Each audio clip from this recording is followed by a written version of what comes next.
সেই হরতালে যখন আমরা বদর ক্যান্টিন থেকে নামার পরে শাহবাগে আমাদের উপর আক্রমণ করা হলো। সেদিন এই আমার পাশে বসা হাবিবুর রহমান হাবিব, খায়রুল কবির খোকন, নাজিমউদ্দিন আলম, আমি সহ আমাদের শতাধিক ছাত্র সেদিন আহত হয়েছিল এবং আমরা ঢাকা মেডিকেল কলেজে হসপিটালে ভর্তি হয়েছিলাম। এবং সেদিন ভর্তি হওয়ার পর আজকে ডাক্তার মিলনের কথা মনে পড়ে, আমাদেরকে ডক্টরস ক্যাবিনে নিয়ে গেলেন।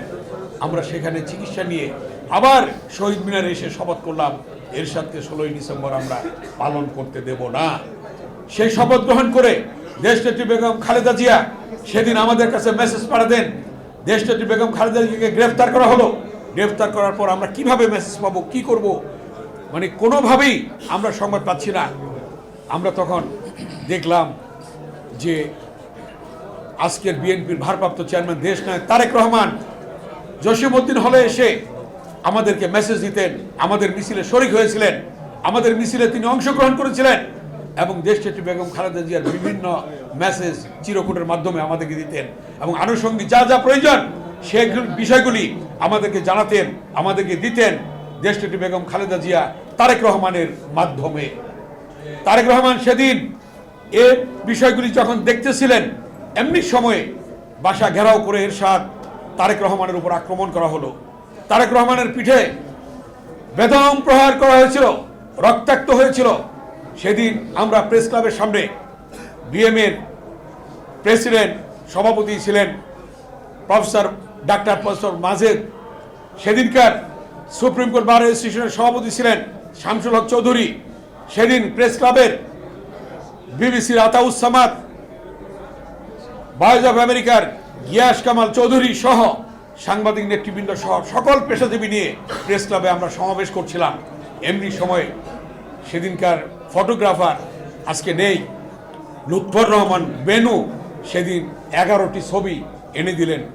ছবিগুলি যখন আমার বক্তব্য শুরু হবে তখনই ছবিগুলি তুলে দেখলাম যে তারেক রহমানের পিঠে কালো দাগ, রক্তাক্ত অবস্থা। ছবিগুলি যখন আমি সেই সমাবেশে তুলে ধরলাম তখনই আন্দোলন সংগ্রাম উত্তাল তরঙ্গের মতো ভেসে উঠল।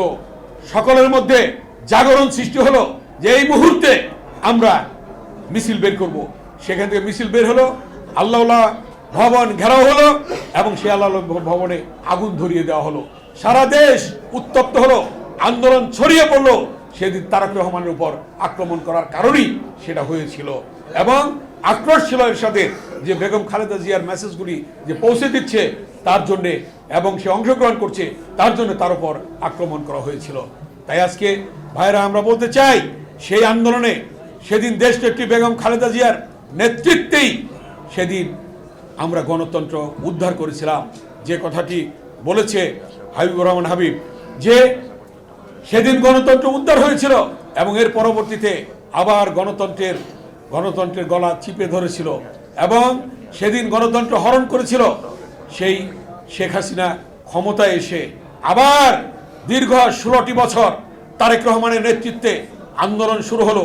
সেই আন্দোলনে আপনারা দেখেছেন সে আমাদের ইলিয়াস আলী ছাত্রনেতা গুম হয়েছে, চৌধুরী আলম গুম হয়েছে, ছাত্রনেতা সুমন গুম হয়েছে, অনেক ছাত্র নেতৃবৃন্দ এবং যুবক স্বেচ্ছাসেবক বিভিন্ন সংগঠনের নেতৃবৃন্দ গুম হয়েছে, শহীদ হয়েছে, অনেকে শহীদ হয়েছে, অনেকে জেল খেটেছে, অনেকে মামলা খেয়েছে, কেউ ঘরে ঘুমাতে পারে নাই।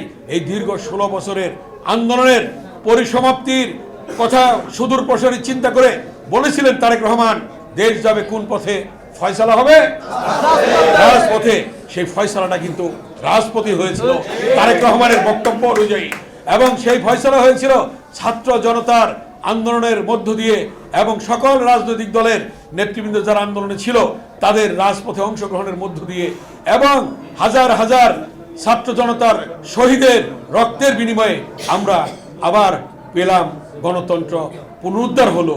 সেই গণতন্ত্র আজকে আমাদেরকে ধরে রাখতে হবে। আজকে অন্তর্বর্তীকালীন সরকারকে আমাদের সহযোগিতা করতে হবে। আজকে ষড়যন্ত্র শুরু হয়েছে, চক্রান্ত শুরু হয়েছে অন্তর্বর্তীকালীন সরকারের বিরুদ্ধে, দেশের বিরুদ্ধে, দেশের মানুষের বিরুদ্ধে, স্বাধীনতার বিরুদ্ধে, সার্বভৌমত্বের বিরুদ্ধে। আজকে দেখা যাচ্ছে ষড়যন্ত্র। এই ষড়যন্ত্রকে মোকাবেলার জন্য ইতিমধ্যেই আজকে প্রধান যে উপদেষ্টা তিনি সকল রাজনৈতিক দলকে ডেকেছিলেন। সেদিন আমরা দেখলাম যে আমাদের দলের পক্ষ থেকে নেতৃবৃন্দ গিয়েছিলেন, সেদিন বক্তব্য রেখেছেন আজকের যিনি প্রধান অতিথি আমাদের বিএনপির সিনিয়র স্থায়ী কমিটির সদস্য সাবেক মন্ত্রী ডক্টর খন্দকার মোশাররফ হোসেন স্যার। অতএব যে জাতীয় ঐক্যের ডাক দিয়েছেন, এই জাতীয় ঐক্যের ডাক এসেছে, অথবা সকলকে ঐক্যবদ্ধভাবে এই ষড়যন্ত্র মোকাবেলা করতে হবে।